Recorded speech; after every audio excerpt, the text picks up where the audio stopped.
Étape 5, réaliser le réseau local de la maison avec 3 postes et un commutateur. Donc là, on va reprendre des étapes que l'on a déjà fait précédemment.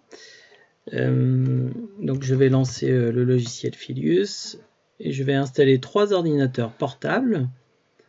Donc, je les fais glisser, je suis en mode conception. Voilà, je vais avoir besoin d'un switch pour relier ensemble, pour créer un réseau entre ces 3 portables. Donc je vais les appeler M1, M2 et M3, les machines. Donc c'est parti.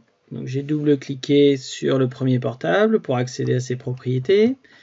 Je change son nom, M1. Je double-clique sur le deuxième, M2 et M3 pour le dernier. Donc pour pouvoir faire communiquer ces ordinateurs ensemble, bon déjà il va falloir que je crée des liaisons à l'aide d'un câble Ethernet, donc tous reliés au switch. Ensuite, il va falloir que je leur affecte une adresse IP. Donc, on me dit pour l'ordinateur M1 de choisir l'adresse IP 192.168.0.1. Donc, naturellement, je vais choisir comme adresse IP pour l'ordinateur M2 la même chose, mais en terminant par un 2. Et pour l'ordinateur M3, en terminant l'adresse IP par un 3. Voilà, donc là je dispose d'un réseau local qui me permet de faire communiquer les 3 ordinateurs. Donc on peut vérifier, c'est pas demandé dans l'activité, mais on peut vérifier en mode simulation. Donc j'installe la ligne de commande sur M1 par exemple. Double-clic, appliquer, je lance la ligne de commande et je vais réaliser un ping vers le 192.168.0.2, donc qui correspond à 2. Donc on regarde, là on voit les câbles, donc je vais le refaire, on voit les câbles qui clignotent vers M2. Donc si je veux communiquer vers le 3, eh bien il suffit que je change le 2 en 3. Toujours en effectuant un ping. Donc on observe les câbles qui clignotent. Voilà pour cette étape. Étape 6, comment communiquer avec mon voisin. Donc l'idée de cette étape, c'est de partir d'un réseau local qu'on a construit tout à l'heure. Et on a un deuxième réseau local qui pourrait représenter un réseau local dans une autre ville, un autre bâtiment. Et l'idée, ce serait de faire communiquer ces réseaux locaux. Donc c'est le principe même d'Internet. Quand on veut communiquer avec d'autres sites ou d'autres réseaux, on va passer par ce qu'on appelle un routeur. Donc c'est un nouveau composant réseau qui va nous permettre de faire communiquer des réseaux locaux ensemble.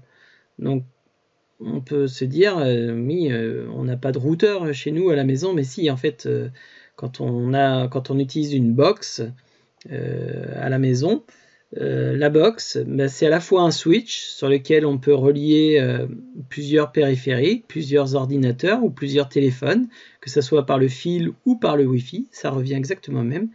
Et la box est aussi un routeur parce qu'il va être relié à d'autres routeurs qui forment ce qu'on appelle Internet. Donc on va pouvoir faire communiquer des réseaux ensemble. Voilà le principe de cette étape. Donc je vais sur le réseau précédemment fait. Pour y voir un peu plus clair, au lieu de me donner des noms de postes, on va afficher directement leur adresse IP. Ça va m'aider à s'y retrouver plus facilement. Donc je double-clique sur le premier poste, je fais utiliser l'adresse IP comme nom.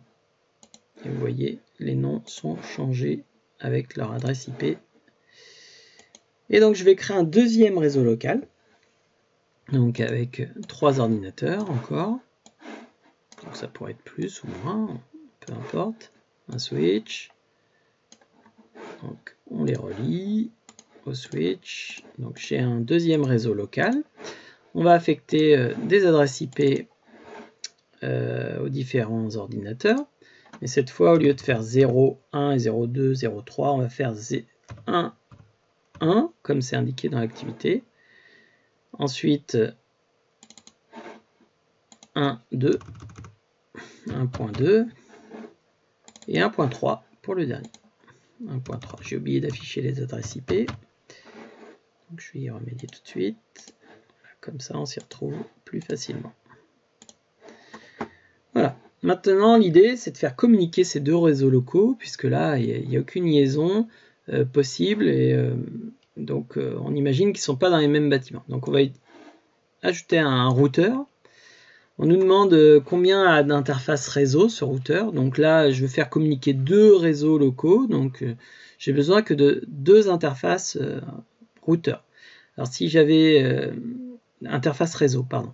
Si j'avais plus de réseaux locaux à faire communiquer entre eux, eh bien, je rajouterais autant d'interfaces réseau au routeur qui serait nécessaire qu'il y a de réseaux locaux. Donc là, 2 me suffisent. Donc je les relie par un câble via le switch. Et maintenant, je vais regarder les différentes propriétés du routeur. Donc j'ai une première interface réseau. Si je veux qu'elle soit dans ce réseau local, alors là on me dit je suis sur cette interface qui est reliée, donc elle doit être du type 192.168.0. Et usuellement on utilise 254 pour l'adresse du routeur. Alors, il peut y avoir des exceptions évidemment. La deuxième interface est reliée à ce réseau local qui elle est du type 192.168.1 et je vais encore mettre 254. Voilà pour les réglages du routeur. Donc maintenant, c'est pas suffisant, il va falloir que j'indique à mes ordinateurs que pour communiquer vers l'extérieur, il faut que je passe par le routeur, il faut que je indique l'adresse du routeur.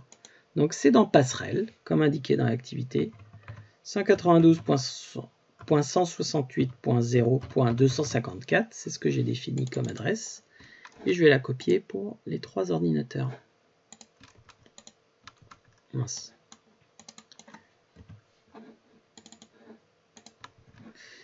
Voilà.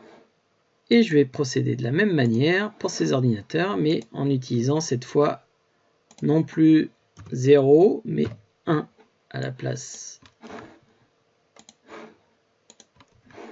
Je procède de la même manière sur les 3 ordinateurs. Voilà. Donc là, j'ai configuré mes réseaux locaux correctement, mon routeur. Il me reste à faire un test de ping. Alors, je vais me placer sur la machine 1 en mode simulation. Donc, j'avais installé la ligne de commande tout à l'heure. Je vais faire un ping, mais cette fois, au lieu de faire un ping sur une adresse du réseau local, je vais aller sur l'autre réseau local, par exemple 192.168.1.1. On observe ce qui se passe. Donc là, on a vu comment ça clignotait. Il a réussi, il a interrogé d'abord le switch, voir si c'était dans le réseau local. Ensuite, il est allé vers le routeur. Grâce à la passerelle, il a interrogé l'autre switch et il s'est aperçu que 192.168.1 était ici. Donc, on a réussi à communiquer avec le réseau voisin. Évidemment, je peux essayer d'autres adresses, .2 par exemple. Et là, c'est bon, la liaison est correctement faite.